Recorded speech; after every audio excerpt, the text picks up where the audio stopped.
È un dato che ci ha un po' preoccupato e ci preoccupa perché è la prima volta che nelle nostre indagini emerge un pubblico ufficiale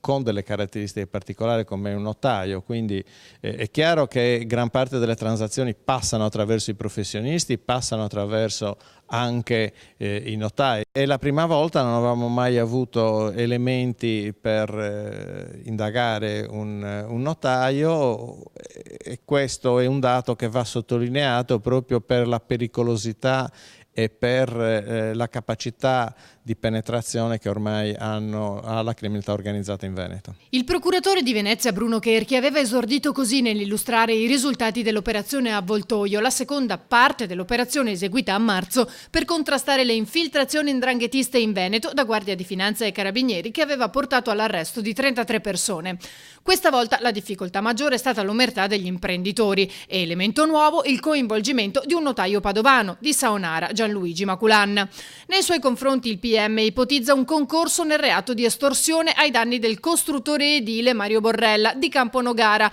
tra l'altro candidato sindaco a Mira per la Lega nel 2012, che ha raccontato di essere stato costretto da Mangone con la minaccia a firmare la quietanza di pagamento di un negozio a San Bruson di Dolo che in realtà non gli è mai stato pagato. Firma avvenuta proprio nello studio del notaio, che, stando al racconto dell'imprenditore, di fronte alle sue rimostranze si sarebbe addirittura messo ad urlare, aggredendolo verbalmente e dimostrando un rapporto di amicizia e confidenza con Mangone.